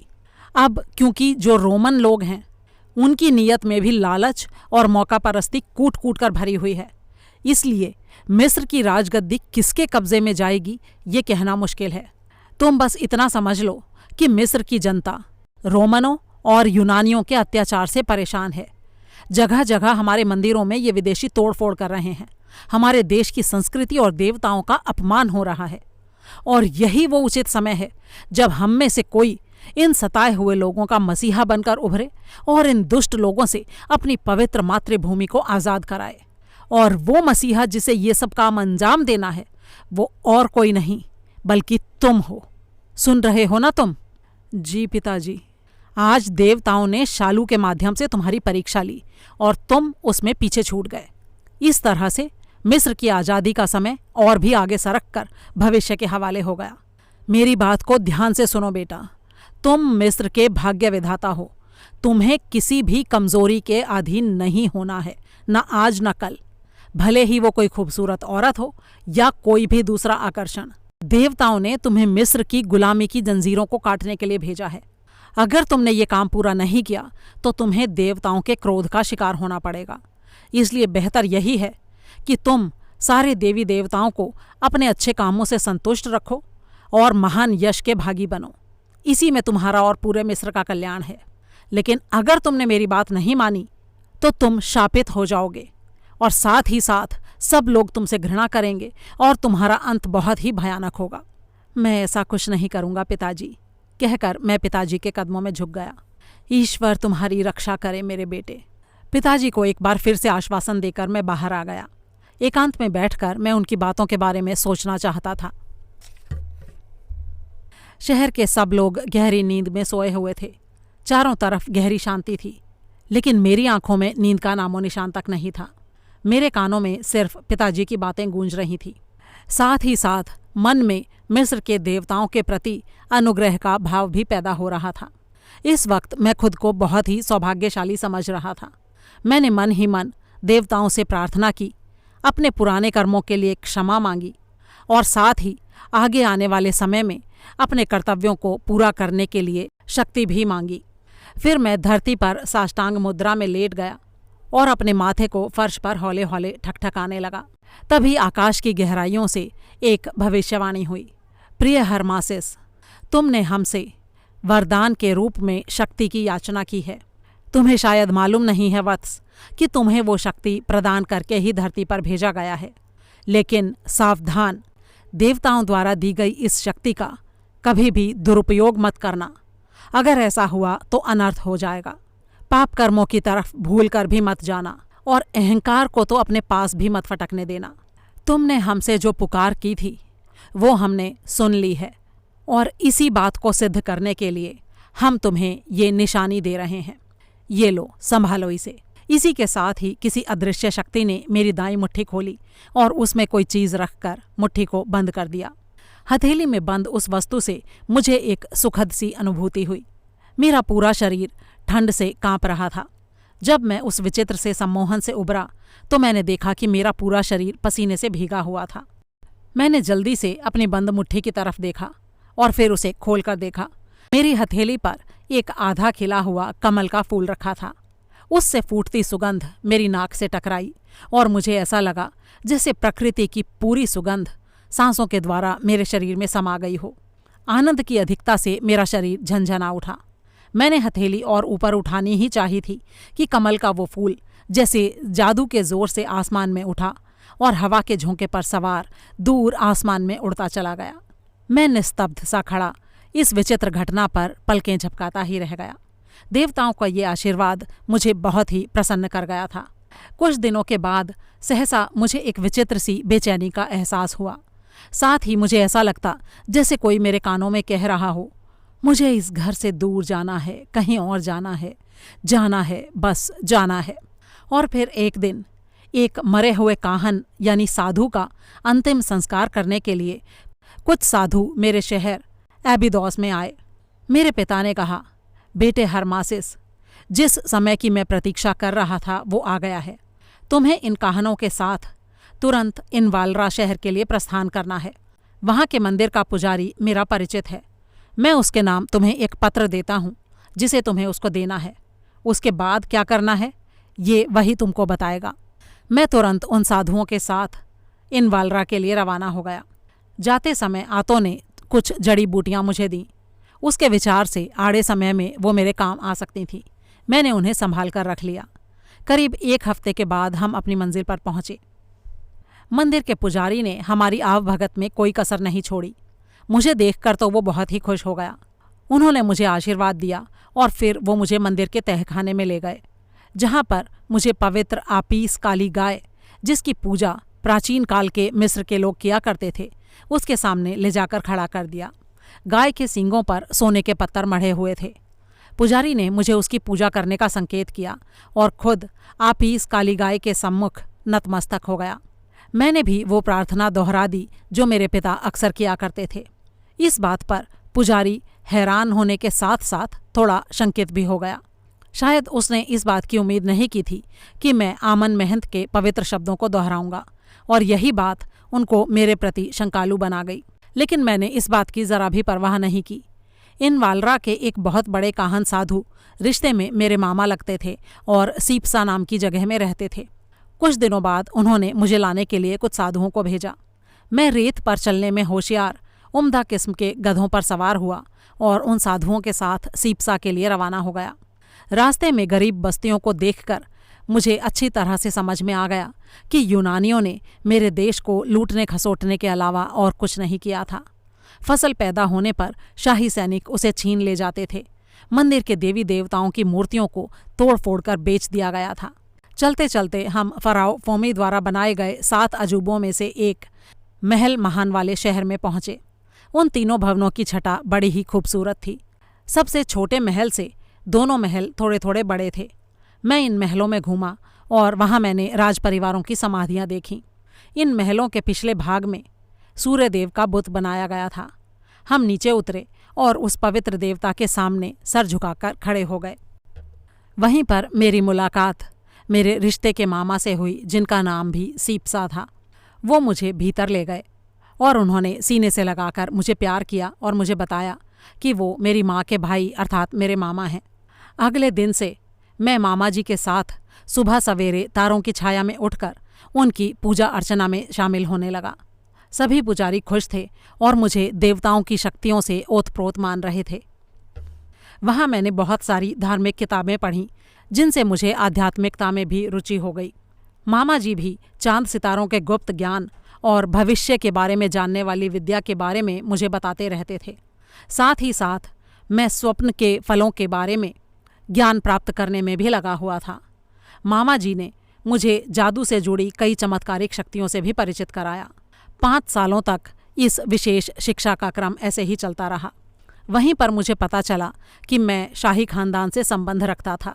इन पवित्र शिक्षाओं के प्रभाव से मेरे मन के सारे कलुष जैसे धुल गए। लेकिन पता नहीं क्यों मैं जब भी लोगों की आंखों में अपने प्रति आदर के भाव देखता तो थोड़ा बेचैन हो जाता। मैं जानता था कि ये लोग मुझे मिस्र का उद्धारक मानते हैं, लेकिन मैं अकेला भला क्या कर पाऊंगा, ये एहसास मुझे कचोटता रहता था। इसीलिए मैंने एक दिन मामा जी से कहा, मामा जी, मुझे कुछ समझ नहीं आता। लोग मुझसे इतनी उम्मीदें लगाए बैठे हैं, लेकिन मैं ये कर भी पाऊंगा कि नहीं। धैर्य रखो बेटा, तुम संसार के गिने चुने विद्वानों के समान बहुत सारी विद्याओं में पारंगत हो चुके हो। अब वो वक्त जल्दी ही आने वाला है जिसके लिए तुम बेचैन हो रहे हो। कब आएगा वो वक्त मामा जी? और उसकी प्रतीक्षा के लिए मुझे कहाँ जाना होगा, क्या करना होगा? उसके लिए सबसे पहले तुम्हें अपने शहर एबिदोस जाना होगा। उसके बाद तुम अलेक्जेंड्रिया जाने की तैयारी करोगे, जिससे कि राजगद्दी पर अपना अधिकार हासिल कर सको। मेरी बात को ध्यान से सुनो बेटा। भाई द्वारा आधा राज्य हड़प लिए जाने से नाराज होकर क्लियोपेट्रा रोम चली गई थी, लेकिन वहाँ से जब वो एक बड़ी सेना लेकर मिस्र पहुंची तो उसे पता चला कि महान रोमन विजेता जूलियस सीजर रोम से मिस्र पहुंचा और उसने आते ही बातलम्यूस और उसकी बहन असीना को कैद कर लिया। बातलम्यूस उसके सामने बच्चा ही साबित हुआ और कुछ नहीं कर सका। अप्रतिम सौंदर्य की मलिका क्लियोपेट्रा को जब ये बात पता चली तो वो चट्टान जैसे इरादों वाले सीजर के दरबार में पहुंच बनाने की कोशिश करने लगी, लेकिन जूलियस सीजर उसके प्रति काफ़ी सावधान था, इसलिए काफ़ी टाइम तक उसकी कोशिशें कामयाब नहीं हुईं। लेकिन ये जो क्लियोपेट्रा है, ये बहुत ही मौका परस्त और ख़तरनाक औरत है। ये जूलियस सीजर से भी चालाक निकली। उसने सीजर के सामने पहुंचने के लिए एक बहुत ही अनोखी तरकीब ढूंढ निकाली। उसने सिसली के एक कपड़ों के व्यापारी को अपने रूप के जाल में फांस लिया और उसके कपड़ों के गट्ठर में छिपकर सीजर के दरबार तक पहुंच गई। जैसे ही कपड़ों की एक गठरी दरबार में खुली, वो नागिन की तरह बल खाकर उठ खड़ी हुई। सीजर के साथ साथ सारे दरबारियों ने जब सुंदरता की उस साक्षात मूर्ति को देखा तो सारे लोग सम्मोहित से हो गए। जूलियस सीजर मंत्रमुग्ध सा होकर बड़बड़ाया, खूबसूरत, बेहद खूबसूरत। ये लड़की नहीं, अप्सरा है। ऐसा तीखा सौंदर्य तो मैंने आज तक नहीं देखा। क्लियोपेट्रा ये सुनकर मन ही मन मुस्कुराई और अपनी अदाओं से सीजर को अपने रूप जाल में और भी फंसाती चली गई। रोने के अभिनय के साथ साथ उसने अपनी दुख भरी कहानी उसे कह सुनाई। सीजर तो पहले से ही उसका दीवाना हो रहा था, इसलिए उसकी वो दुख भरी कहानी सुनकर वो तुरंत बोला, तुम्हें वो सब कुछ हासिल हो जाएगा सुंदरी, जिसकी तमन्ना तुम हमसे करोगी। बदले में हम तुम्हें तुम्हारा साथ चाहते हैं। क्लियोपेट्रा समझ गई कि वो उसे पाने के लिए उतावला हो रहा है। उसने अपने सौंदर्य और अदाओं की धार को और पैना किया और फिर सीजर तो उसके कदमों में जैसे लौट ही गया। ये बात सुनकर मैं जोर से चिल्लाया, ये आप क्या कह रहे हैं मामा जी? सीजर बहादुर नहीं बल्कि कायर है। जो आदमी सिर्फ एक मामूली सी औरत के कारण अपने कर्तव्य से मुंह मोड़ ले, वो वीर कैसे हो सकता है? ये तो साधारण मानवों से भी ज़्यादा साधारण है। देखो बेटा, वीरों का आभूषण वीरता होती है, अहंकार नहीं। अहंकार करने वाला व्यक्ति एक ना एक दिन नीचा ज़रूर देखता है। तुम अभी सुंदरता की ताकत से परिचित नहीं हो। सुंदरता ऐसी चीज़ है जो पुरुषों को घुटनों के बल चलने के लिए विवश कर देती है। और रही बात क्लियोपेट्रा की, तो वो तो ऐसी औरत है जिसके जैसी खूबसूरत संसार में कोई दूसरी है ही नहीं। अरे मामा जी, इन बातों में कोई दम नहीं है। अगर मैं सीजर की जगह होता तो उसे उसी कपड़ों की गठरी में फिर से लपेट कर नील नदी में फिकवा देता। मामा जी गुस्से से बोले, आगे एक शब्द भी मत बोलना हरमासिस। मुझे तुम्हारे शब्दों से अहंकार की बू आ रही है। देवताओं से डरो थोड़ा। दैवी शक्तियां कभी भी अहंकारी इंसान को पसंद नहीं करती। कहीं ऐसा न हो कि देवता तुम्हारे इस अभिमान के कारण तुम्हारा सीधा टकराव नारी की शक्ति से करवा दें।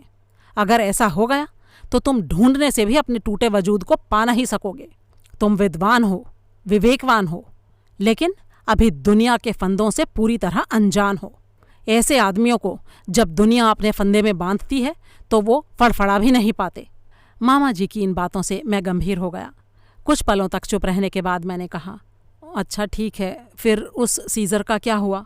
2 साल तक वो क्लियोपेट्रा की जुल्फों में उलझा मिस्र की धरती पर फड़फड़ाता रहा। लेकिन जब उसने देखा कि उसे रोम वापस जाना ही पड़ेगा तो उसने क्लियोपेट्रा की शादी बैतलम्यूस से करवा दी और रोम रवाना हो गया। उसने जाते वक्त क्लियोपेट्रा की गोद में अपनी संतान को छोड़ा था जिसका नाम था सरीन। उसका विचार था कि इस शादी से क्लियोपेट्रा और बैतलम्यूस एक साथ मिस्र पर शासन कर सकेंगे। लेकिन वो सपने में भी नहीं सोच पाया कि क्लियोपेट्रा इतनी जहरीली साबित होगी। बैतलम्यूस की बात तो दूर, खुद सीजर भी उसकी चाल को समझ नहीं पाया। सीजर के वहां से जाते ही क्लियोपेट्रा ने अपने पति को जहर देकर उसकी हत्या कर दी। वो बेचारा तड़प भी नहीं पाया और मौत के मुंह में समा गया। फिर क्लियोपेट्रा ने अपनी बहन असीना को भी जिंदा नहीं छोड़ा, क्योंकि वही राजगद्दी की एकमात्र बची हुई दावेदार थी। उसने उसकी भी हत्या करवा दी। जब सीजर को पता चला तो वो हाथ मलने के अलावा और कुछ नहीं कर सका। आखिर करता भी क्या बेचारा। रोम पहुंचते ही वो खुद मौत की वादियों में घिर गया था। उसके सैनिकों ने विद्रोह कर दिया था और जब तक वो संभल पाता पूरे 15 खंजर उसके सीने में धंस चुके थे। वो वीर था और वीर गति को ही प्राप्त हुआ। अब आलम यह है कि क्लियोपेट्रा अपने बेटे को सिंहासन पर बैठाकर खुद महारानी बनी हुई है और रोम के फौजी अफसर तूल के साथ प्रेम की पींगें बढ़ा रही है। मिस्र की जनता जो है वो इन यूनानी शासकों से बुरी तरह से ऊबी हुई है। कम से कम एक ऐसी जहरीली औरत को तो रानी बनते वो हरगिज नहीं देख सकती।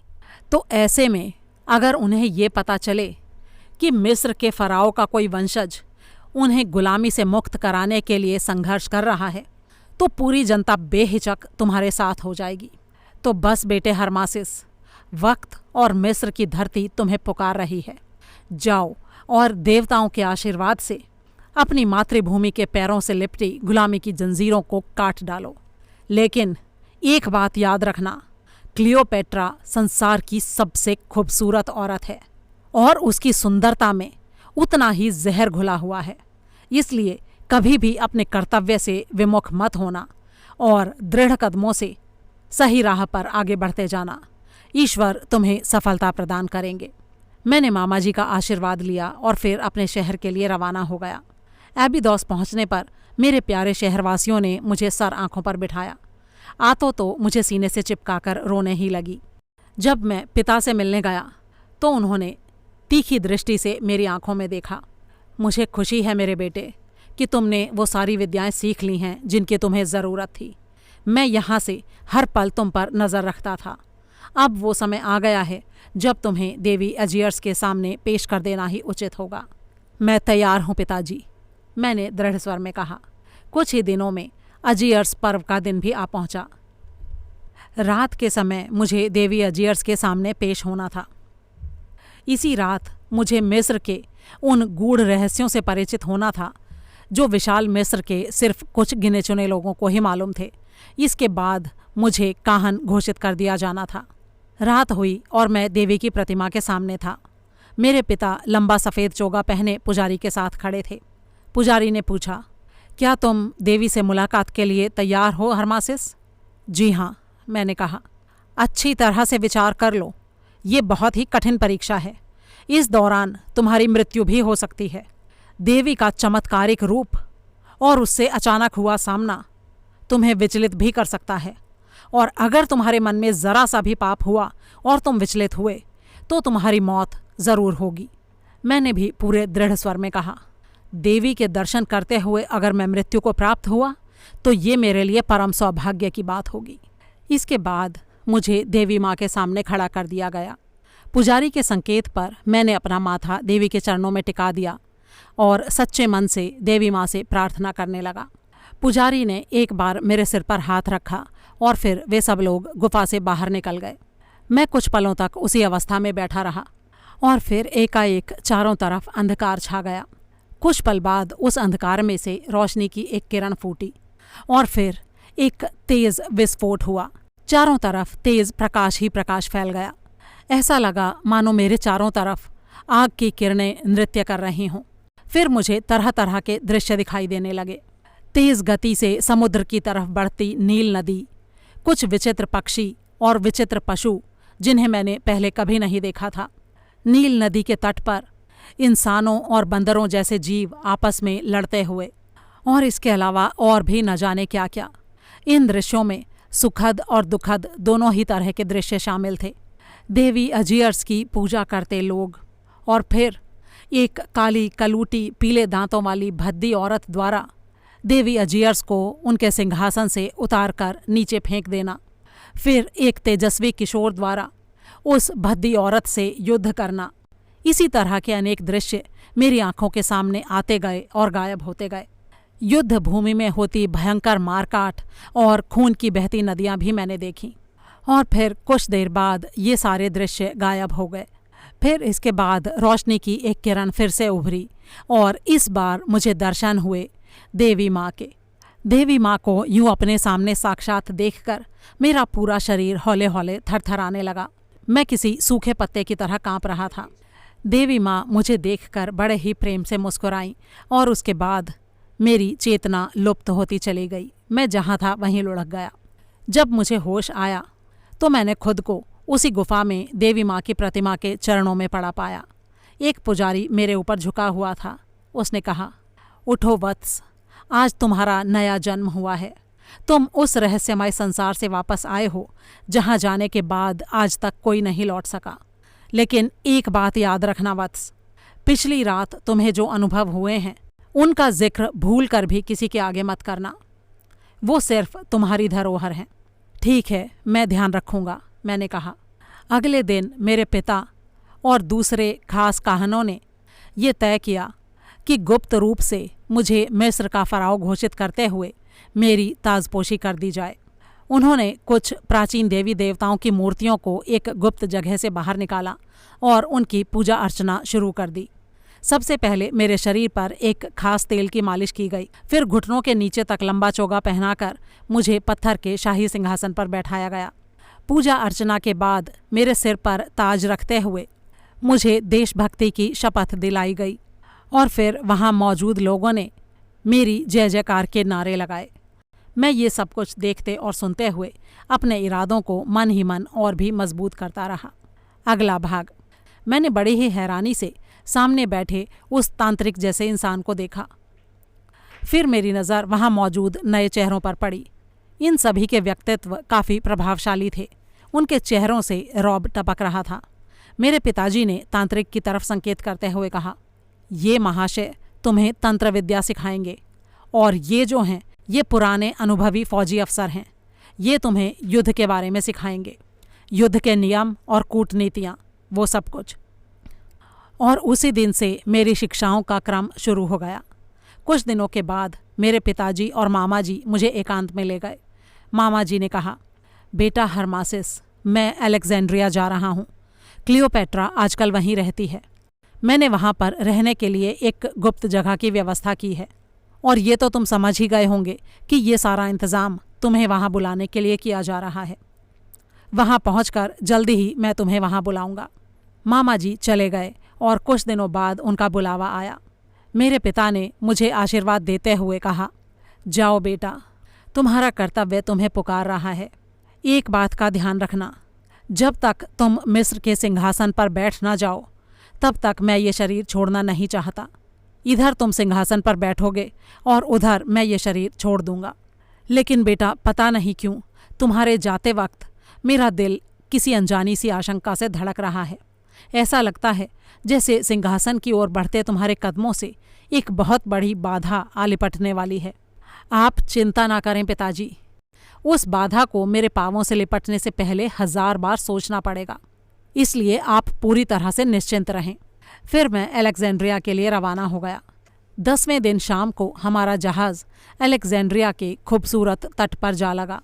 जब मैं नीचे उतरा तो वहाँ बहुत सारे लोगों की भीड़ जमा थी।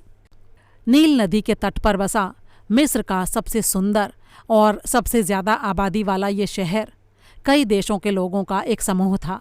कितने ही देशों के लोग तट पर अपनी अपनी भाषा में बातें करने में मशगूल थे। मैं भीड़ में खड़ा सोच ही रहा था कि कहाँ जाऊं, किससे मिलूं, कि तभी किसी ने मेरे कंधे पर हाथ रखा। मैं घूमा और मैंने देखा कि एक वृद्ध मिस्री व्यक्ति खड़ा हुआ अपनी अनुभवी आंखों से मुझे घूर रहा था। क्या आप एबिदोस शहर से आए हैं? उसने पूछा। जी हाँ।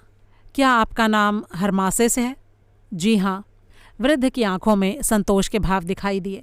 फिर वो मेरे कान के करीब अपने होंठ लाया और उसने कुछ सांकेतिक शब्द बोले जिनके बारे में मुझे पहले ही बता दिया गया था। मैंने भी उसके शब्दों का उत्तर उसी भाषा में दिया। पूरी तरह से संतुष्ट होने के बाद उसने मेरा सामान उठवाया और हम चल पड़े। रास्ते में मैं एक बाज़ार से गुजरा। वहाँ लोग खुलेआम शराब पी रहे थे और एकदम नग्न खड़ी औरतों से चुहलबाजी कर रहे थे। औरतें भी शराब पीती हुई उनकी चुहलों का जवाब थोड़े इशारों और अश्लील हरकतों से दे रही थीं। फिर हम ऐसी जगहों से गुजरे जहाँ गरीब मिस्री लोग रहते थे और गुलामी की बेड़ियों में जकड़े तंगहाली का जीवन बिता रहे थे। मुझे एक पुराने से सफ़ेद मकान में पहुँचा दिया गया। भीतर मेरे मामा और इनवालरा के काहन मेरा इंतज़ार कर रहे थे। बताइए मामा जी, मेरे लिए क्या आदेश है? नहा धोकर तैयार हो जाओ हरमासेस, हमें क्लियोपेट्रा से मिलने चलना है। उसने निमंत्रण भेजा है। मैं चौंक पड़ा। क्या, इतनी जल्दी? हाँ बेटा, हमें तुरंत ही उसके पास पहुंचना है। वो तुमसे कुछ प्रश्न करेगी जिनका जवाब तुम्हें अपनी बुद्धि और विवेक से देना है। मैंने सपने में भी नहीं सोचा था कि इतनी जल्दी क्लियोपेट्रा से मेरी मुलाकात होगी। मेरे दिल की धड़कनें अचानक ही तेज़ हो गईं और मैं गहरी सोचों में डूबता चला गया। अगला भाग। महारानी क्लियोपेट्रा आ गईं। शाही कक्ष के दरवाजे पर खड़ा सेवक दबे स्वर में बोला। मैं सतर्क हो गया। दुनिया की सबसे खूबसूरत और ख़तरनाक औरत अब हमारे सामने आ रही थी। ये एहसास ही मेरे दिल की धड़कनें तेज़ करने के लिए काफ़ी था। ये और बात थी कि मेरे मन में उसके प्रति जलती नफ़रत की चिंगारी उसके आने की सूचना पाकर शोलों की तरह भड़क उठी थी। वो मेरी सबसे बड़ी शत्रु थी। उसी की मौत के बाद मिस्र के सौभाग्य के द्वार खुलने थे। वो आई और अपनी ऊंची कुर्सी पर बैठ गई। इस समय हम उसी के एक विशेष कक्ष में थे। मैंने उसकी तरफ देखा तो देखता ही रह गया। वो सचमुच सुंदरता की देवी थी। तीखी नज़रों से मुझे घूरते हुए उसने कहा, क्या तुम मिस्र के पौराणिक रस्म रिवाज को जानते हो? जी हाँ महारानी, अपने स्वर में सम्मान का पुट भरते हुए मैंने कहा। तब तो तुम्हें ये भी पता होगा कि सोफो के महलों में वो अकूत खजाना कहाँ पर गड़ा है जिसका जिक्र बहुत सारे मिस्री रहस्यों में होता है, जिसका जिक्र इतिहास में भी मिलता है। मुझे समझते देर न लगी कि ये अय्याश औरत मेरे मामा जी द्वारा पढ़ाई गई घुट्टी को पी चुकी है और पैसे की हवस से प्रताड़ित होकर ही उसने मुझे यहाँ बुलाया है। इससे पहले कि मैं कुछ कहता उसने आगे कहा, काहन सीप्सा ने मुझे बताया है कि तुम मिस्र के रहस्यों से परिचित हो और बड़े ही प्रकांड विद्वान ज्योतिषी हो। तो बोलो, उत्तर दो मेरी बात का। देखिए महारानी जी, जहाँ तक मुझे मालूम है, सोफो ने इस महल को अपने परिवार के मृत शरीरों को सुरक्षित रखने के लिए बनवाया था ताकि उनकी समाधियाँ हज़ारों साल तक कायम रह सकें। मैं तो बस इतना ही जानता हूँ कि वहाँ पर उनके परिवारों के मृत शरीर आराम से सो रहे हैं।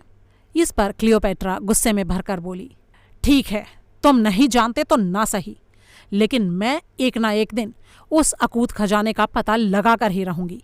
इतना कहने के बाद उसके होठों पर एक जहरीली मुस्कान तैर गई।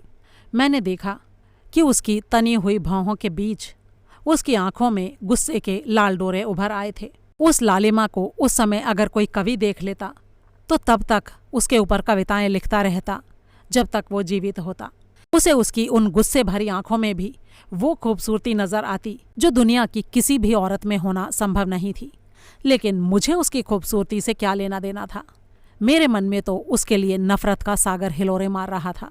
मैंने कहा, महारानी जी, सुना है पर्वत शिखरों की उम्र ऊँटों से ज्यादा लंबी होती है। ऊँट और इंसान में अंतर है।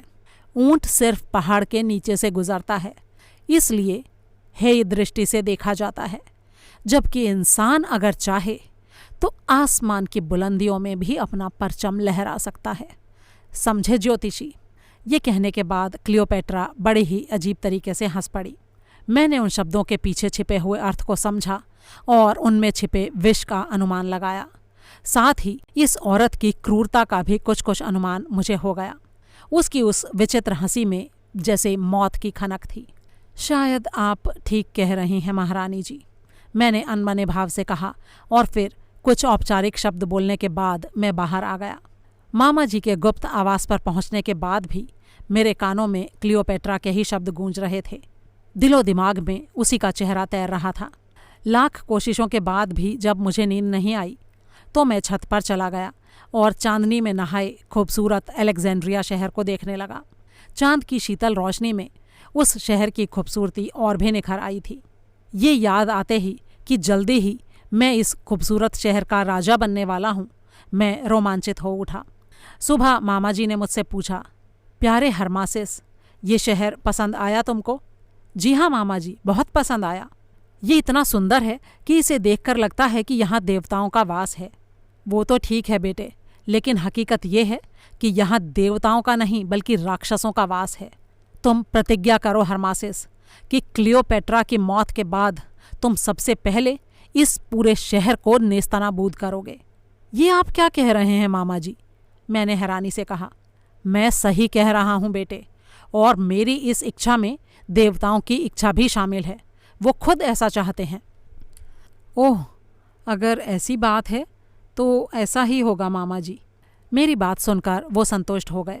खाने के वक्त जब हम फिर से इकट्ठे हुए तो मामा जी ने कहा, आज यूनानी देवता दिवस की पूजा है, इसलिए शहर में बड़ी भीड़ होगी। लेकिन ऐसा क्यों? मैंने पूछा। क्योंकि क्लियोपेट्रा खुद पूजा के लिए जाएगी और इसीलिए उसे देखने के लिए सारे नगरवासी, खास तौर पर मर्द, बुरी तरह से टूट पड़ेंगे। क्लियोपेट्रा का जिक्र सुनकर मैं मन ही मन चौंक पड़ा और फिर थोड़ी देर के बाद हम खुद भी उसे देखने के लिए रवाना हो गए। अगला भाग। हम एक टीलेनुमा ऊंचे स्थान पर खड़े थे। हमारे नज़दीक ही पुरुषों का एक बहुत बड़ा हुजूम मौजूद था। बहुत से युवक क्लियोपेट्रा के सुंदर शरीर को अपने कल्पना लोक में सबसे ऊपर के स्थान पर सजाते हुए आपस में चुहलबाजी कर रहे थे। कुछ अश्लील मजाक भी कर रहे थे। इर्द गिर्द खड़े लोग उनकी बातों में रस ले रहे थे। कुल मिलाकर सबकी उत्सुकता क्लियोपेट्रा की सुंदरता में थी। देखते ही देखते यूनानी सैनिकों का हुजूम उमड़ पड़ा। वे रास्ता साफ करवा रहे थे।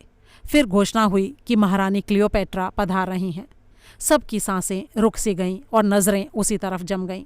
सबसे पहले हजारों की संख्या में सुंदर दासियों की परेड आई। फिर काले मजबूत हबशी अंगरक्षकों का एक दस्ता। उनके पीछे थी खूबसूरत लड़कियों की लंबी कतारें, जिनको देखते ही सब मुग्ध हो उठे। ये सारी लड़कियां अर्धनग्न थीं और आगे आगे चलती हुई सड़क पर इत्र और गुलाब छिड़कती जा रही थीं।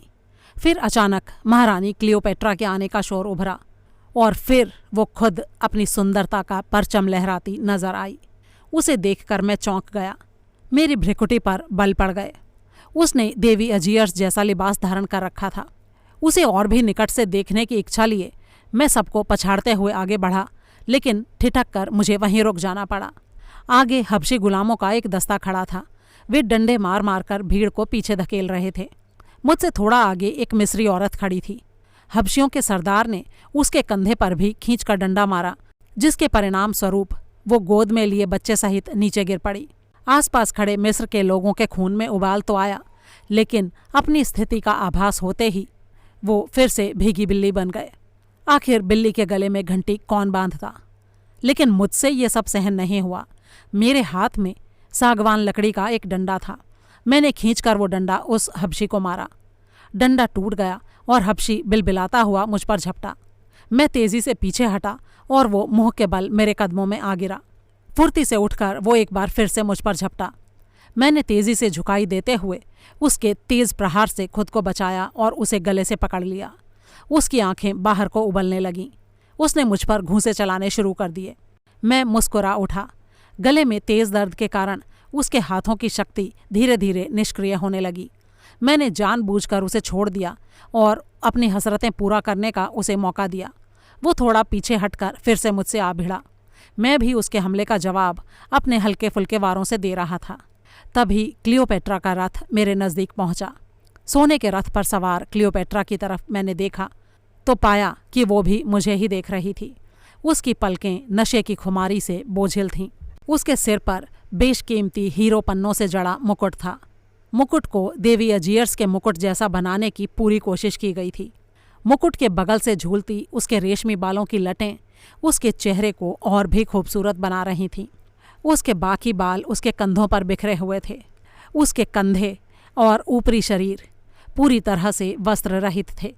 सिर्फ पेट पर एक सुनहरे कपड़े की पट्टी बंधी हुई थी। उसे इस रूप में देखकर संयमी से संयमी पुरुष भी सिहर उठने को बाध्य हो सकता था। वो सचमुच संसार की सबसे सुंदर नारी थी।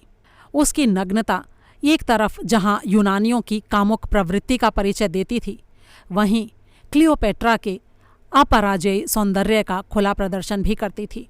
उसकी उठती गिरती नशीली पलकों पर बड़े से बड़े सूरमा अपने हथियार न्यौछावर कर सकते थे। उसकी झील सी गहरी आंखों में बड़े से बड़े तैराक डूब सकते थे। लेकिन इस वक्त उसकी आंखों में मुझे क्रोध दिखाई दिया। वो हम दोनों को ही घूर रही थी। उसने अपनी सैनिक टुकड़ी को इशारा किया और कुछ सैनिक मेरी तरफ बढ़े।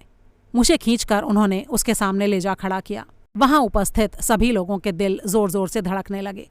सब एक मत थे कि अब महारानी जरूर मेरा सिर कटवा देगी, और कुछ ऐसा ही अनुमान मेरा भी था। आखिर मैंने सरेआम उसके रक्षक को मारा था, इसलिए वो क्रूर औरत कुछ भी कर सकती थी।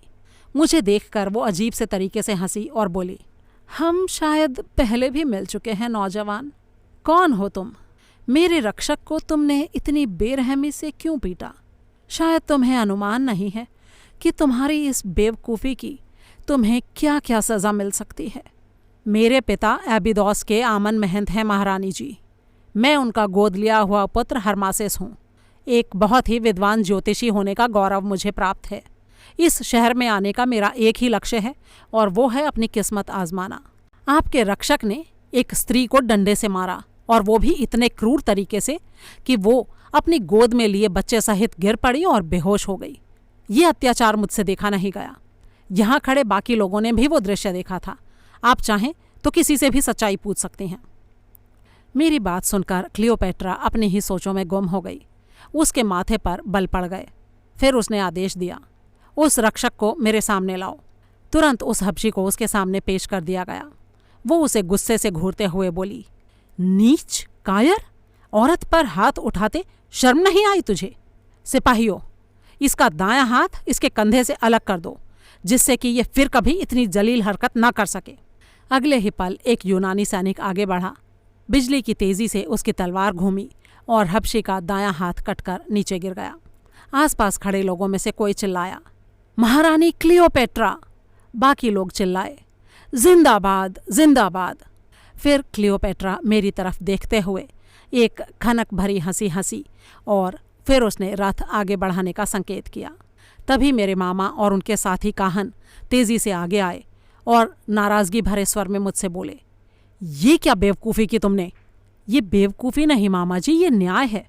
इसी के बल पर तो मुझे मिस्र की राजगद्दी हासिल करनी है।